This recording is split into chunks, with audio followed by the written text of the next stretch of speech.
I think it's fairly safe to say that anyone who looks at my content can realize I'm a huge fan of Mortal Kombat. I played the games when I was a kid. I loved the 1995 movie when I was growing up, and it still holds a fun, nostalgic place in my heart. I even went to see Mortal Kombat Live when that was a thing, and my goodness, that was terrible. But my dad was willing to drive a probably too young child to go to see that thing. And I made him listen to the Mortal Kombat theme for about 3 hours driving. It was probably not his favorite thing in the world of things that man would do for his child. This is a man who took me to the Pokemon movie and suffered through all of that. So I really appreciate it, and I hope that one day I am capable of showing that level of compassion and generosity, not to mention the patience.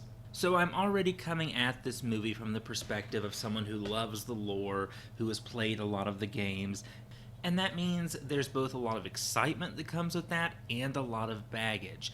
These movies that come from video game or comic source material have the dual obligation of pleasing both the people who come from the original source material while still being accessible to new viewers. The fact that Mortal Kombat's history is long, storied, and about as jam-packed complicated as that of a comic book universe would probably make a deep dive a little bit too much for someone who is new to that sort of thing. So I understand that it's going to be streamlined, especially for a movie of this length. They're also going for a lot more serious vibe than the 95 movie, or goodness gracious, Mortal Kombat Annihilation, oh my goodness. Then I remember the old Mortal Kombat animated series and that little animated prequel movie and all the things like that. So this is trying to set itself up as something different while still honoring what comes before.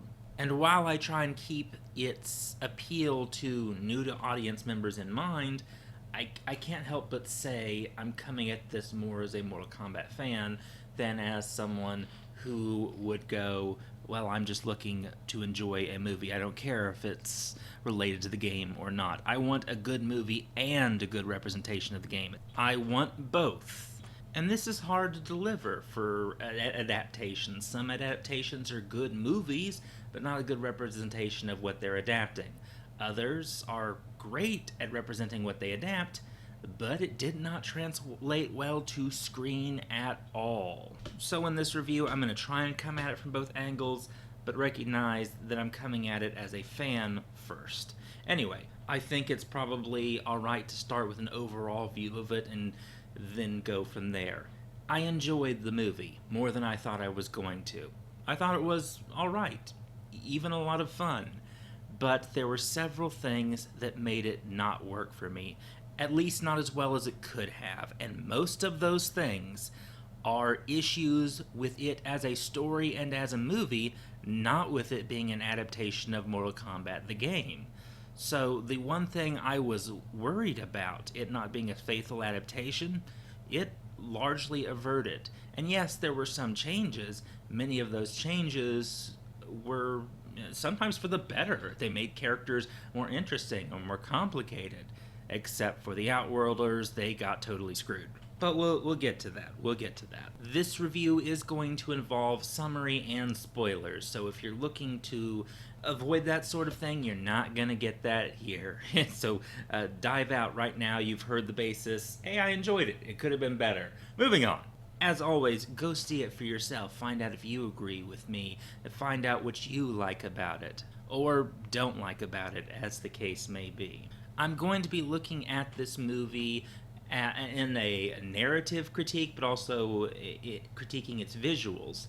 I've grown up watching a lot of action movies, and I've even done some stage combat myself. Nowhere near to this level. It was just on the stage for things like Shakespeare, and then I had to teach stage combat a little bit in a play so that other people who hadn't gone through those experiences could learn to do that. But that was fencing. That was basic fencing. So I am no expert. I'm someone who did college, high school, and community theater. That's nothing compared to the quality of work these action hero actors and stuntmen are able to put forth. So despite my criticisms, I should take my hat off to these people who put their bodies on the line and put in hours and hours of hard work to be able to do these things. To the special effects artists who make these visuals, the actors that spent so much time filming this movie, to the writers who slaved over it, and to the director who put it together. I'm going to come at it with a critical eye. You don't have to be a person in that field to have an opinion on something and have a reason for that opinion. Otherwise, no one besides movie stars and directors and other people in film would be able to criticize film. I have a master's in creative writing. That don't make me a scriptwriter gets paid for my work. So I'm hardly an expert in that field. But I'm going to take some of what I've learned and apply it here.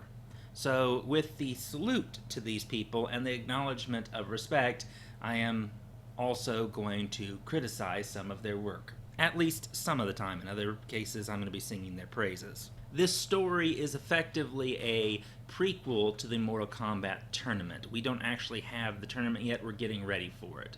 And that works just fine. It means we don't have to structure the narrative around the plot element that is the tournament. It also builds in the fact that cheating is an essential part of the villain's plan, showing you why they're the villains. You know, among other things. At least the villains that are characterized. Some of them just seem to exist in there, and they're only villains by designation and the fact that they're fighting the heroes. The lack of depth for the villains is a constant problem in this work. Hell, lack of character depth in general is a problem in this work, and I know some of you might be going, well, it's Mortal Kombat, you don't expect depth. Please, you can do character depth very easily. You can do it in an Overwatch short. If you're willing to put in the effort to make it work, it can be done. And you can do it through action so the plot doesn't have to stop. And indeed, how a person fights can display character. So the times that they don't use these opportunities, that becomes a very serious issue for me. In the best action movies, action begets character. So why do they sometimes forget that lesson? Still, sometimes they remember it. I'd like to take a look at the opening segment of the movie, which takes place in 1600s Japan at the compound of the Shirai Ryu, or at the very least, Hanzo's compound. Perhaps other members of the Shirai Ryu were somewhere else, or he's the last one. I don't know. We are treated to the slaughter of his family and the fight with Sub-Zero, and this is a great action sequence. Not only is it bloody and violent Mortal Kombat style, but you have two skilled actors playing it out. I have to admit, the whole sequence with Sub-Zero's actor made me fall in love with him. Look at what he does when he enters the room and talks to Hanzo's wife and child, who he's going to murder. He walks in and discards his sword immediately, while holding up a hand like, hey, I mean peace, but you know he doesn't mean peace, he just murdered this guy out there, and calmly walks around the room like he owns it. He doesn't need to raise his voice or wave the sword around and make threats like, say, Kano later. He already commands it. He folds his arms behind his back confidently, and he doesn't even fix his eyes on her. He's just taking it in. He's acknowledging that she's no threat to him. And then when he talks to the kid, he mocks him and goes down to his level. There are so many things that characterize him that are just little bits that go beyond dialogue. Not to mention how he fights is efficient and seems much more like a chess game than just punching and kicking. So even physically, we get the idea of skilled, lethal combatants. The guy they got to play Scorpion is also a veteran, and you can tell in how he behaves, how he handles the part, not just with his words, but with how he moves, how he acts. And we even create narratives through little things like his turning his wife's farming tool into his signature sting. We've shown not only is he skilled, but he is quick to take advantage of his surroundings, he's pragmatic, he's resourceful, and he ends up turning a weapon of his wife's, who has died, into a tool of his vengeance, which is a fun little detail. These moments in the film where the fight choreographers, where the writers and the director and actors do things that carry the story forward through actions are when the movie's at its best. This fight also didn't care about plot armor, it was narratively significant, and it laid the groundwork for what came afterwards. All in all, solid. Compare this to the fight between Cole and Goro, who, by the way, just looks like the Hulk. I mean, his face looks like the Hulk. The CGI monster I saw in the previews made me go, oh, that looks cool. Here, it didn't work for me. Goro is introduced with only a little bit of setup where we go, hey, we're honored to have a Shokan warrior here. And then he appears and does the whole fight thing. But it's nowhere near the narrative impact and setup that you saw in the 95 movie. We have no real narrative reason to fear this guy other than he's near Cole's family and he's a big monster. And indeed, the amount of times that in the fight he does something stupid or Cole's plot armor saves him, I find myself going, well, this is a waste. And that's a problem because this was a narratively significant fight, or it was supposed to be, because Cole is going to have his family in danger, and that's going to push him to unlock his Arcana, which in this universe is how the Warriors of Earthrealm get their powers. They're marked by these dragon symbols that can eventually lead them to unlocking mystical abilities, and these mystical abilities are often at random and related to some part of their lives or an object around them. The rules are unclear, but it's a lot of fun. I actually really liked this system. Cole has not unlocked his Arcana throughout the majority of the film. He's one of the Warriors of Earthrealm who doesn't look like he's going to be able to, and Raiden sends him home. It seems like Cole has given up, and this is the moment where he's going to turn it all around and save his family and become the warrior he was meant to be. Well, I see what they were trying to do narratively, but there's no significance to it being Goro who comes to beat him. It doesn't matter that it's Goro that comes after his family, and indeed, Goro seems less of a threat because of all of the things that Cole escapes from. He's got Cole in a lock where he's going to try and rip his head and spine off, but he just stands there doing that while Cole's wife has time to go, fuck this, go and get an axe, sneak up behind him, and hit him in the kidneys with it. And then he drops Cole to turn and attack her. Why? Oh my goodness. Why didn't you just kill him? She had time to do all of this. Cole is waiting in his arms, and they're just standing there grunting and I don't know what else, just waiting for her to come up behind him. Plot armor out the ass.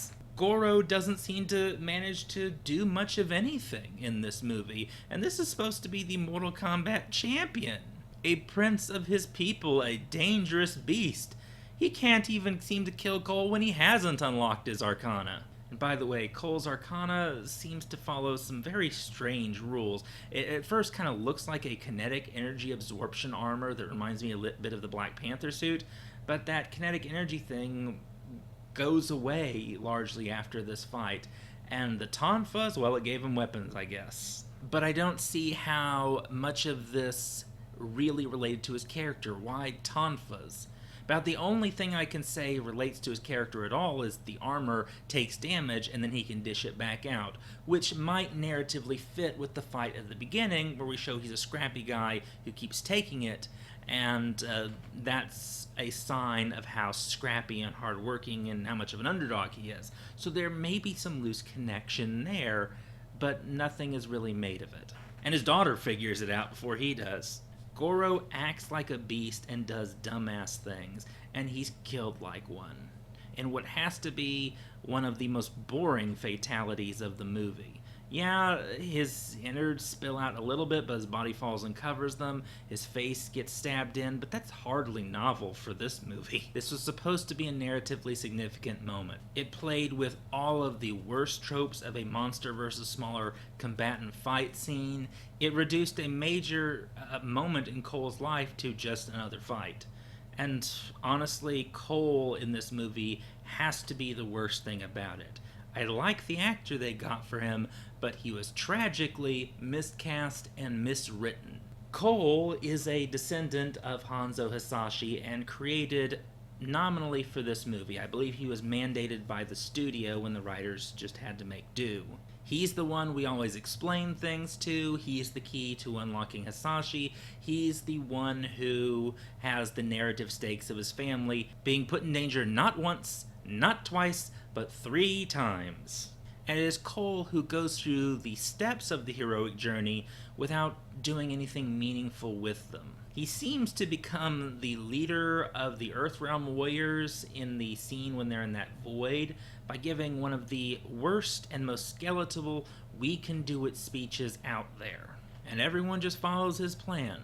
About the only saving grace of this character is that he is not an obnoxious scene stealer who steals time and value away from other characters like Alice in Resident Evil. The other characters are allowed to shine, in some cases at his expense. So he doesn't become that sort of problem in the story, thank goodness.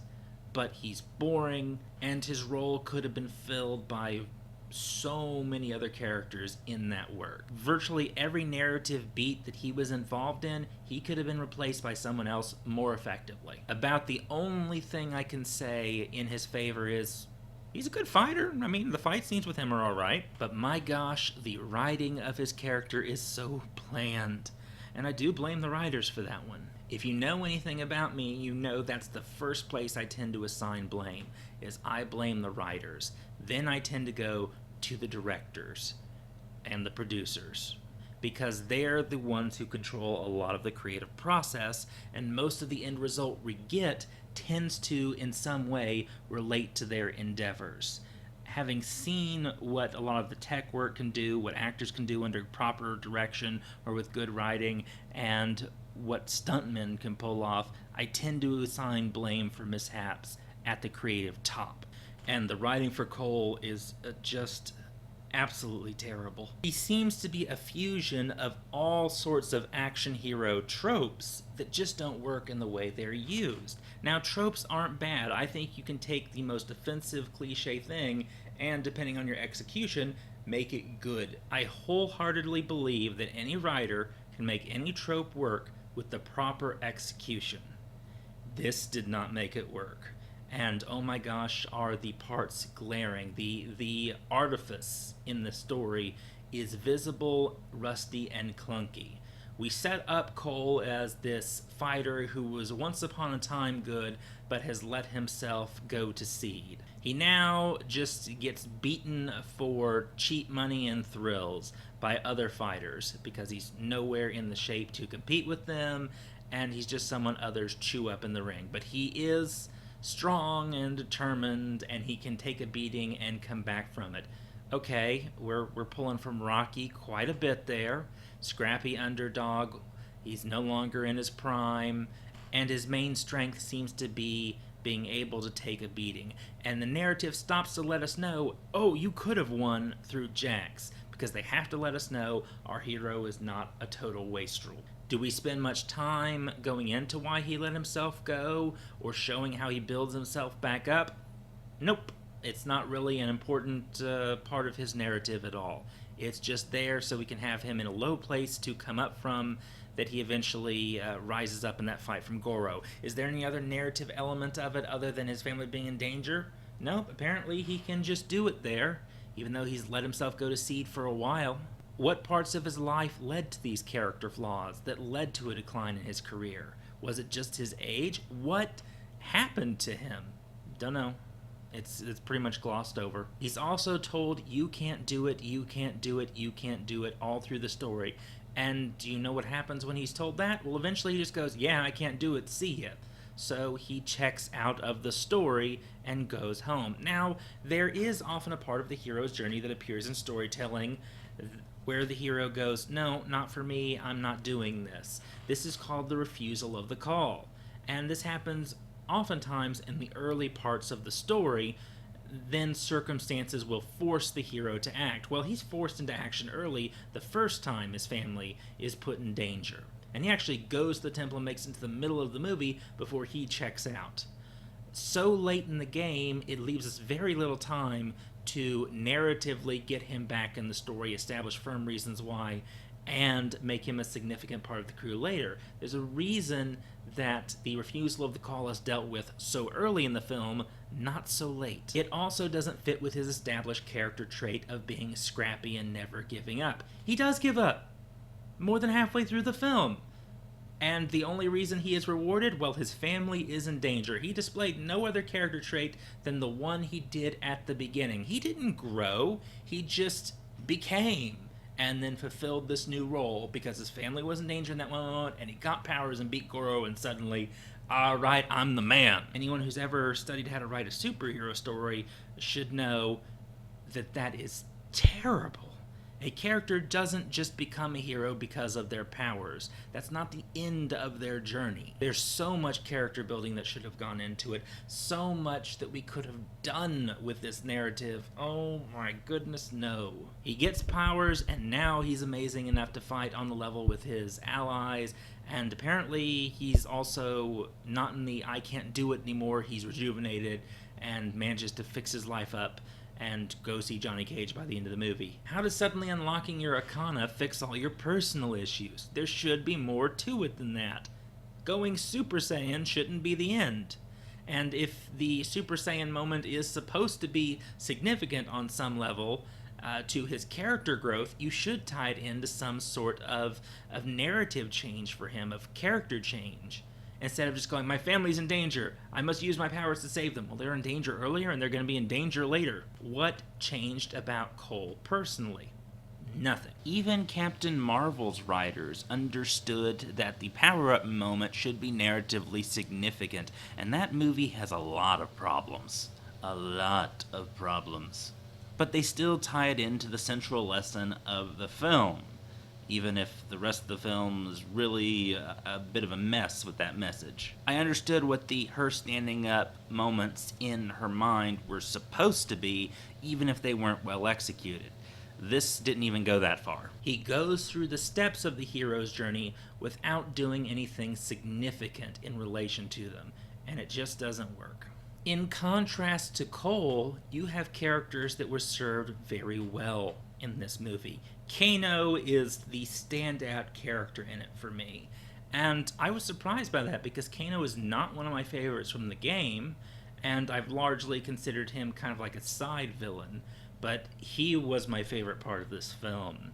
I loved just how awful he was, yet funny at the same time. The actor really made the role his own while playing up every white trash Aussie stereotype to the max. But this wasn't just a stereotype, he was more than that, and he fit in narratively to the arcs of several other characters while playing a pivotal role in the plot. We're introduced to Kano in Captivity of the Special Forces, where he's just rude and uncouth and otherwise socially unacceptable, and he eventually is forced to fight with our characters against either Reptile or a member of some species like Reptile, and he manages to defeat it and kill it in Kano fashion, and ends up kind of being roped into being one of Earthrealm's defenders because he murdered a guy with the mark, and therefore got the mark.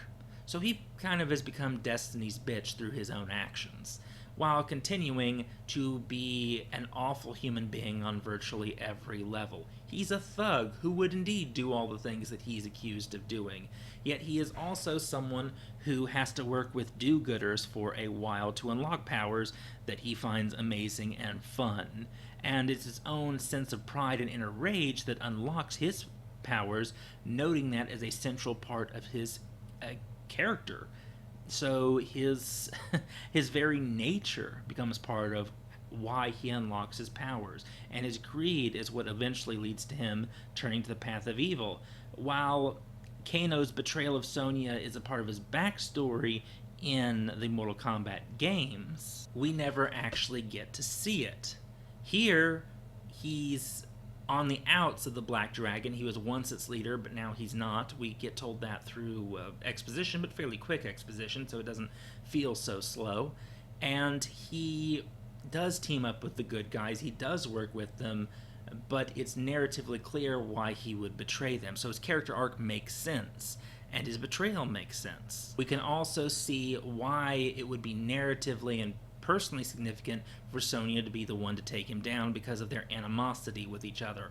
All the while, he can be the everyman, he can be the comedic character, he can be the snarker, he can be whatever you need him to be, at least as they used him, without betraying any of his core character traits. And indeed, because he is someone who comes into this with no knowledge of Mortal Kombat, I again question why Cole was in the story, because we have a guy who doesn't know any of this stuff and has to have it explained to him. So one of Cole's pre-existing roles has no reason to be there. You're doubling up on something, and if you have excess characters in a story where they fulfill the same purpose, you cut one of them out for more efficient storytelling. Jax has a pretty significant character arc that introduces some of the rules of being chosen while also bringing us through his handicapping and his eventual renewal.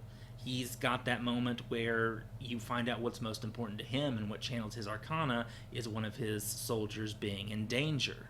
His friendship with Sonya is something that I think both characters benefit greatly from, as it humanizes them, and that's sort of what lets Sonya be more than the strong girl stereotype. She's allowed to grow as a human with these characters as well. And she can play different roles with different people. She has animosity towards Kano, but she's a caregiver and a tough love partner to Jax. She's a formidable enemy of the Outworlders, while also being a person that handles early exposition. And this last segment here is where I kind of find fault with how they used her character. They have her be the researcher and explain all of this stuff, showing that this mystery is very important to her, especially when you consider that she's in awe when they arrive at the temple, and she's like, oh my goodness, all of it's true! And this eventually leads to the crushing realization that she does not belong in this story. And unfortunately, that inquisitive, knowledge-gathering nature that would serve a Special Forces soldier very well doesn't help her at all. Indeed, I think she should have been the one to come up with the plan that defeats the enemy by forcing them into a Mortal Kombat-style tournament that they actively wanted to avoid. We establish her as a researcher, as someone who breaks down information and makes use of it, but it never really comes to anything, and that character trait might as well not exist. We also don't really follow up on her being crushed she's not a part of this story. A story she's devoted a significant part of her life to understanding. We just kind of have her muddle through the rest of it. We don't tie it all in together, as we should. Not to mention, when she explains things, we're treated to just another exposition scene. We don't make it special in any way other than maybe a few little Easter eggs. Look, Matokan warriors. And I think the writers were aware of how boring that scene was, because they had to throw in a joke about, hey, you misspelled Mortal Kombat. Handling exposition scenes is rather difficult, especially since it's a commonly used tool in writing. I would find it difficult to find a narrative that doesn't use exposition somewhere within it. You have to find a way to communicate things to an audience. And the more information in the story, the more you have to communicate to them, especially if you don't want to show every little thing. And this poses quite a conundrum for many storytellers. How much is too much, and how do you make this not boring? Look at the, we'll go with the mystery genre or the crime genre. You often have scenes where people explain the clues or explain evidence and what they've learned from it. This is the whole reason why Abby Shuto was invented for NCIS. She is a character designed to make exposition scenes bearable. Not only is she fun, quirky, and happy-go-lucky, she can make how she displays that information entertaining as well as informative. Thus, she is one of the key tools to NCIS's success. The Mortal Kombat movie attempts to use the clippings to make it more engaging, but the actress is pretty much just reciting lines, and the invitation to Mortal Kombat line hurt about as much in that scene as it did in the trailer. It just felt forced and stilted. It did not work for me at all. And the other exposition scene where they're walking through the room with the murals are there to visually make it more interesting to us, but I still don't think it completely brings the exposition to life. It's not enough. And let's not even get into the bored Outworlders just delivering their lines that we need to know while they're making their evil plans. Kung Lao and Liu Kang are awesome in this movie.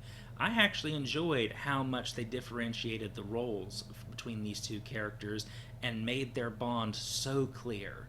Liu Kang is changed a bit. He's no longer just the chosen one and a Bruce Lee copycat.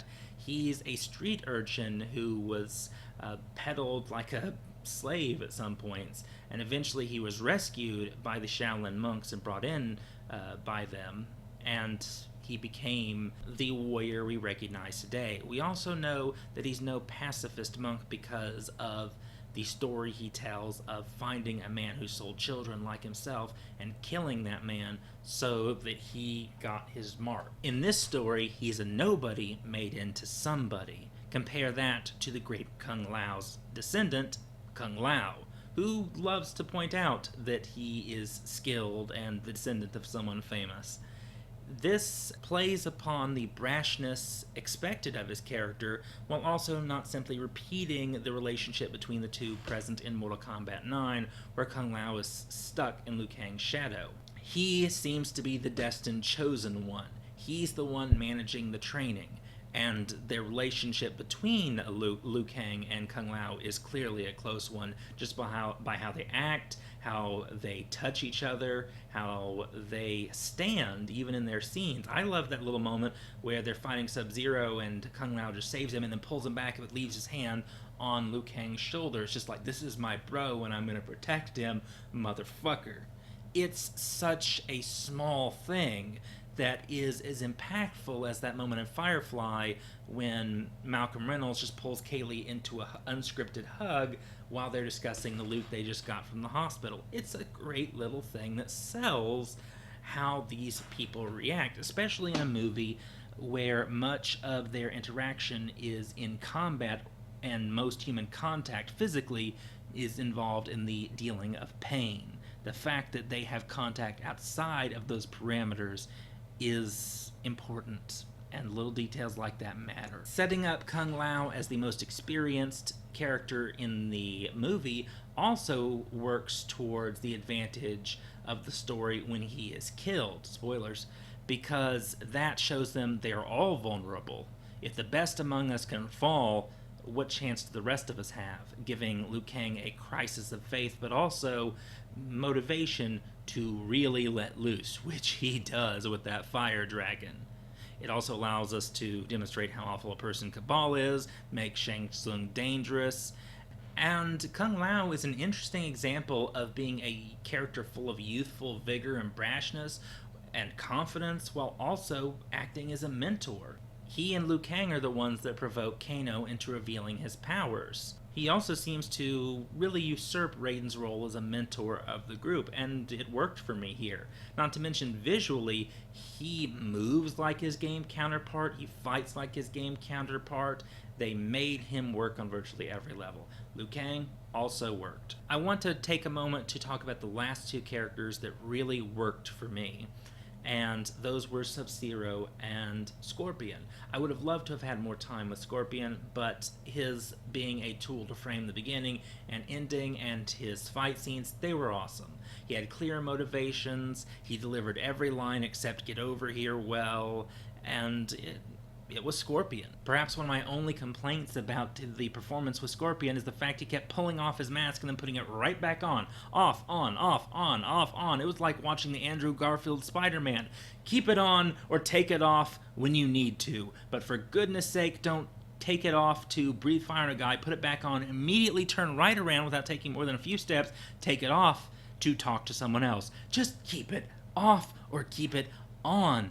besides that, it worked. Sub-Zero, as I've already mentioned before, his actor was phenomenal at communicating things without talking.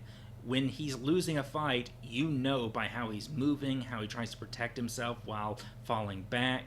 He can sell so much with his body language and how he relates to characters, who he orients to in the room, where his eyes are looking. And there is more than a costume difference between him in the beginning and him at the end of the story. It's clear that he is a warrior full of youth and loyalty when we meet him at the beginning of the show, but when he's introduced as Sub-Zero, there's a kind of soulless quality about him that I assume the centuries of work under Shang Tsung have done to him. It's just like, I've done so many things, I'm no longer really this person, I am a tool for killing. And when he says, for the Lin Kuei at the end, just as he did at the beginning, a meaningful echo there, he's world weary. I imagine his honor and duty to his clan is probably the only thing keeping him going. He's a broken man here. He's already lost, but he's still dangerous. And quite honestly, Sub-Zero was treated like a force of nature in this show. Every time he appeared, he was kicking ass. And when they all go, okay, no one of us can beat Sub-Zero, I believed it. Because he's just so dangerous. They really used his ice powers to the max. Except for maybe one scene where he's dropping hail on some cars. I would have actually made that a lot more violent. Showed the hail smashing windows, damaging the cars, and when it hit people, actually breaking them. Showing just how vicious he is and willing to kill innocents. Also, it's Mortal Kombat. Never skimp on the gore when you can. His turning blood into a blade and freezing it, his using the spiked wall, all of these little things about learning from techniques used against him and not making the same mistakes in a fight the second time, it all worked for him. Sub-Zero is a masterclass in how to handle a character who speaks more loudly with actions than with words. I'm so glad we're not done with that actor and that he can come back as Noob Saibot, because he's the one I most want to see come back. Now let's get to the characters that don't work for me, because there were some people who were done dirty in this film, and one of those is Lord Raiden. My goodness, the guy looks bored in those scenes. Lord Raiden seems to have rules one moment that he doesn't in the next. He seems unaware of certain things while all-knowing in the next moment. Pick a lane! He's only there to provide deus ex machinas when necessary, and his absences during some scenes are never explained with more than a throwaway line in the void. He's not even really a mentor character, because that role is filled by Liu Kang and Kung Lao. Yeah, he talks to Shang Tsung and banishes him. He provides a barrier at one point, and he is the tool the characters use to isolate other fighters. But okay, he can teleport people. That's the one thing he can do. He does what he needs to do for the story to work, and nothing more. No one really seemed to give a thought for him outside a plot device. And it felt like it. His character was just a prop. Shang Tsung, similarly, is screwed, and part of this is because he fell prey to the same thing you can see in Thor Ragnarok with Hela. Who does he get to talk to, realistically? He gets to talk about his evil plans with whoever is in the room, monologuing at them, and he gets to talk and monologue. Oh, and steal a soul at one point. That's about it. He monologues the whole time. He's like Hela, walking around talking to the executioner and doing villainy things, but never really getting any time to strut his stuff. So is the actor good?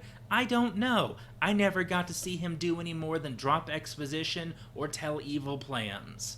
I don't know. I don't even know what his motivation is. I don't know if he has any relationships to any of these characters, other than they're my warriors, these are my enemies. He's just a designated generic villain with no charisma. This is certainly not Hiroyuki Tagawa. I mean, let's just look at Shang Tsung in the 1995 film. With all of its flaws, made him a narratively significant villain. He killed Liu Kang's brother.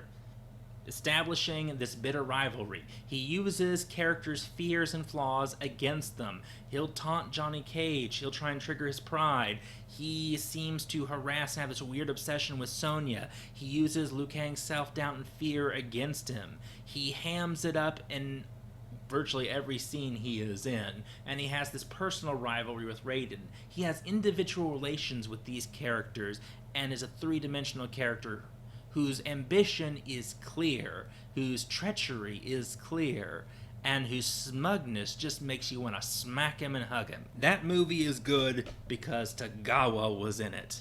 This guy is there, and quite honestly, I blame that more on the writing than the actor. He wasn't given anything to do. And while he'll announce his intentions, there's nothing he really does with his body language or his voice that's all that interesting. He's just standing in a room delivering lines. That I can criticize him as an actor and the director as well for. There's Nitara, who was in the movie for, 2 scenes? I'm like, oh, that wing design is cool. Shang Tsung says she's beautiful, and indeed she is. Oh, she's chopped in half. Okay, that was a very cool fatality, but why Nitara? Why use her? Why not anyone else? I guess because she can fly and that let us do that cool scene, but she has absolutely no character in this film. She's just there. And besides her wings, none of her old look makes it into this either. I'm okay without the eye patch in there. I didn't like the eye patch. But why Nitara? Why not do anything with her? She's just there to die. She's cannon fodder. Same goes for Reiko. Although he was a little bit more visually imposing, and I gotta admit, that guy could really move with that hammer. And I noticed they did tattoos on his face, I guess kind of as a representation of Reiko's eyes.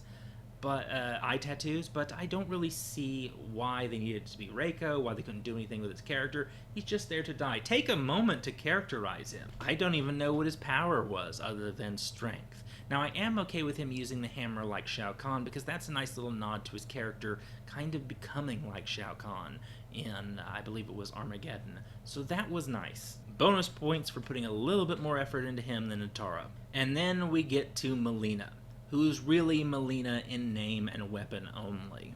There is nothing about this character that is Molina-like, outside of a few trappings, and her powers. And the powers didn't even look that good. I mean, we had Nightcrawler in X-Men 2 United look better, and that was, 2 decades ago? Almost 2 decades? This was just kind of like a ball of purple that she would pop out of. And no one seemed to figure out, hey, she always comes from behind. She suffered from the same problems Shang Tsung did quite a bit, by having really nothing to do other than walk and say exposition. She walks up to Shang Tsung and goes, hey, aren't you worried about breaking the rules? You leave the rules to me. Okay. She talks to Sonya on the ground after she realizes, oh, you're not a chosen warrior. Your death would have no meaning. And then she vanishes, leaving her to live. Why would she do that? Since when has that behavior ever been emblematic of Molina's personality? Molina is the type of person who jump on a helpless character and eat out their stomach because they're helpless. Molina is cruel. Molina is chaotic. This character was well put together, concerned with rules and consequences, and had a sense of honor. None of these things are traits of Molina. This character should have been Kitana or Jade, because none of that actually fit with Molina. We didn't even see her teeth into the last moments of the character, which seemingly pop up. Why did she have normal teeth one moment and this pop out? I guess because that's how they wanted to do the effect and it saved them money, and it let her talk in certain scenes. It hurt even more that she had some of the worst fight scenes in the movie. Her fight with Sonya was slower than a lot of the other fights. The choreography was not as good. She doesn't even use sais the way they probably should be used. She uses them as a puncturing weapon like once. The rest of the time she's slashing with them wildly like they're daggers. And while a lot of the characters, when they fought, made moves that looked like if they weren't blocked could have been killing, she looked like she was flailing like a fencer in an old movie where they're just trying to hit each other's swords, not actually do any damage to the character. And that weird jump where she lands on Sonya and then buries the blade in her shoulder, why do that jump like that? I mean, it would have looked cool except that there was no reason for it, so it looked silly instead. The character had Molina's weapons. The character had her teeth in one moment, and the character was very good looking like Molina. Other than that, she wasn't Molina. She was someone else. The writers really failed her. And quite honestly, as far as the fights went, she was in some of the worst. Sonya's actress did have some good fight scenes, and particularly those with Kano, where she used the environment to her advantage or used throws and kicks and drops to take advantage of an opponent who should be larger and stronger, and those fights look good. So why did this one look terrible? The reptile monster that could be Reptile or another of his species, I was actually okay with. I thought that was kind of cool. Reptiles had so many different redesigns. He could look like a monstrous lizard. Indeed, some of them are borderline dinosaur man. And the acid thing was cool. How it was invisible was done well, except with one key problem. And that problem is the fact that the characters had so much plot armor, it was painful. Why did the monster, when it had surprise, throw someone up in the air and then not attack them while they were down? It clearly had teeth, it had acid, it could make a killing blow and move on. It could have started the fight by killing one of them. No, it just knocks them over and throws them for a while before going hardcore. There was no reason for them to have that sort of advantage in advanced warning. None at all. But plot armor protected these characters. There was a lot of plot armor in this movie when it was significant. Perhaps the most ridiculous of all of the plot armor offenders is Sonya when that giant rock has her pinned. So a giant rock landed on her from a high height, and apparently all Jax has to do is lift it off of her and she's fine, able to fight again. That's it. No! And Kung Lao's death just came out of nowhere. You knew he had to die, and Shang Tsung showed up, so you knew it was going to happen, but it happened the way it did just to show you Shang Tsung was dangerous. It was very clearly an artifice of the work. It didn't occur more naturally. The plot's artifice is just so obvious and not really disguised at all throughout a lot of this film, and that is one of the biggest downfalls of it. Another is the pacing. The end of it just feels utterly rushed, and not all of the scenes are used to their fullest potential. I will say that Cabal was a lot of fun, though, particularly his voice actor and how they did his powers. Cabal, while more akin to his Mortal Kombat 11 self than his earlier good guy self, still worked for me. I mean, they made him a bad guy here, not some injured good guy out to redeem himself. I'm okay with it. I think a lot of the flaws of this movie are structural and narrative in nature, and they could be fixed in a second film. Cole should be fixed or removed. We need to spend time developing our good guys and bad guys as characters, and there are certain characters that could return and be very entertaining, like Kano and Noob Saibot. There's certain characters that should definitely remain dead, like Reiko, and others that should be reimagined in some way, like Molina. Perhaps you can say, well, the original Molina's dead, so we create another one that's actually a clone of Kitana. Maybe we bring back the same actress, maybe get a new one. I don't care, so long as we have her be Molina. If we're going to screw up some of these characters as much as we did in this film, there's no need to have them. Nitara and Molina can stay dead. This movie did well by the characters it was willing to concentrate on, but others it wasn't willing to put in the effort for, it showed. Where this movie was trying to be a Mortal Kombat movie, with the fatalities, with the stylistic, mystic kung fu choices, with letting it have fun, all of these things worked for the movie, but when it tried to just be a stereotypical adventure and action movie and go through all the beats one of those should have, it fell flat. So my advice for the next movie, that no one's ever going to hear about because I'm some rando on the internet, would be to go all in on this. The parts of the movie that they added that weren't from the games, they actually worked pretty much okay. The Arcana thing is very interesting, and it actually sort of makes sense when you stop and think about it. It's a sort of survival of the fittest mechanism that ensures that the best warriors are the ones who make it into Mortal Kombat. Not only do you have to kill a champion who gets the mark, someone who has already been designated by some mystic force to be dangerous, you have to overcome the flaws that may hold you back in order to unlock it. So the person that will arrive at the tournament will be a finely honed warrior. Think about it. Think about things like Jax. Jax not only had to kill a guy who had unlocked Mark, but someone who had learned its full power. So Jax was already good enough to beat a superhuman. Then, when he learned to use his powers, he's that much more dangerous. And if you're unworthy of the mark, or not willing to do everything it took to take it, it would find someone else. We see Sonya being able to defeat Kano, but she's not willing to kill him while he's helpless. She has a certain moral code holding her back. While that might make her a good person in our eyes, it doesn't make her the most effective, vicious warrior who would survive at Mortal Kombat. Something Kano was at the time. He would do anything to win. It's a story element that fits nicely into the Mortal Kombat mythos, and quite honestly, I'm pleased with that. I've waited a long time to have Mortal Kombat come back to me, and it needs work. But I had fun. So, despite the things I say that make me go, "Arr," overall, yeah, you did alright. You can do better next time and make it even better, but it's a decent start. I had fun. Thank you for the good time and for bringing my childhood back to me.